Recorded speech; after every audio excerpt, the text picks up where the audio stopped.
In support of our goals, today the Federal Open Market Committee decided to leave our policy interest rate unchanged.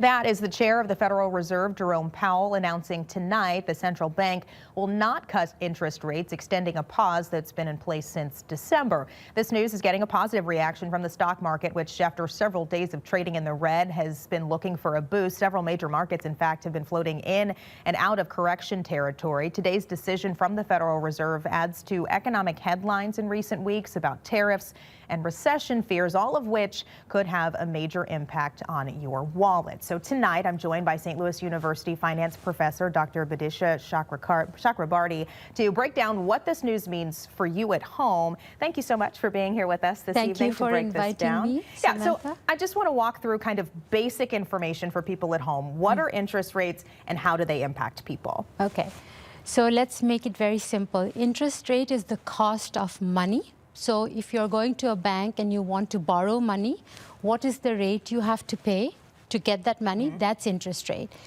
And if you're thinking about the situation that you're talking about today, our inflation in this economy has been going high, and people were hoping that the Fed would cut interest rates so that money becomes cheaper, and then it can kickstart the economy because we can borrow more at cheaper rates and kickstart the economy. But because inflation, the prices are going up, and you showed some videos about, prices going up and people checking out grocery and so on. As prices go up, if you cut interest rate in that scenario, inflation goes even higher.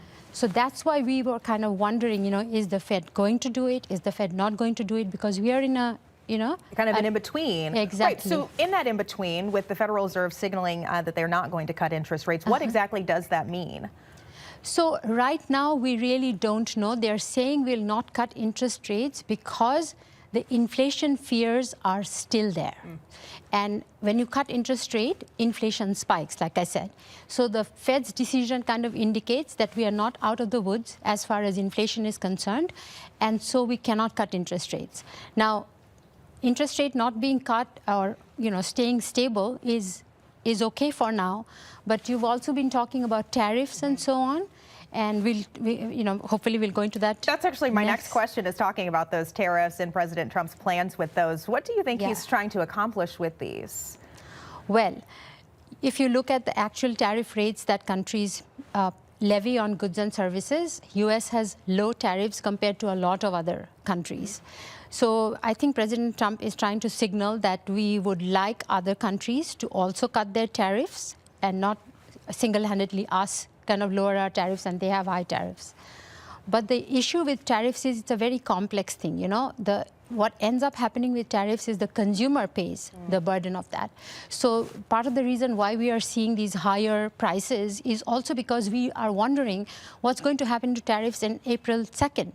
And he has kind of said that that's the date by when our next batch of tariffs is going to come in the U.S. imposing tariffs on other countries. So this uncertainty, if you want to have like one big takeaway from this, uncertainty is not good for the vast majority of all people in the economy. And because all of these things coming together at the same time is creating a lot of uncertainty. That's why we are seeing these headlines and more headlines on are we going into a recession or so on, because we just don't know. Well, and on top of that, there's a recent poll, in fact, that SLU did and that YouGov did, talking to Missourians, and it said that only 21% of people think that Missouri's economy is either in good or excellent standing.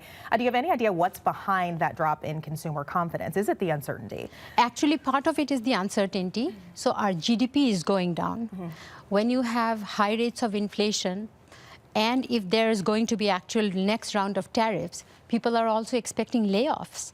If you compare the layoffs that happened last February to this February, it's doubled. So that's one of those stark numbers. The rate of job cuts have doubled from one year to the next. And so economists looking at all of that are saying, if this continues, this is not a good thing for us. And that's the reason why we are having, these conversations and yeah. And so April 2nd is going to be our next date to look for to kind of be the next big change with the way that our economy is That is right. I mean, unless there's another announcement, yes, April 2nd. All right, Dr. Chakrabarty, I appreciate you being here with us to walk us through this. Thanks so much. Thank you, Samantha.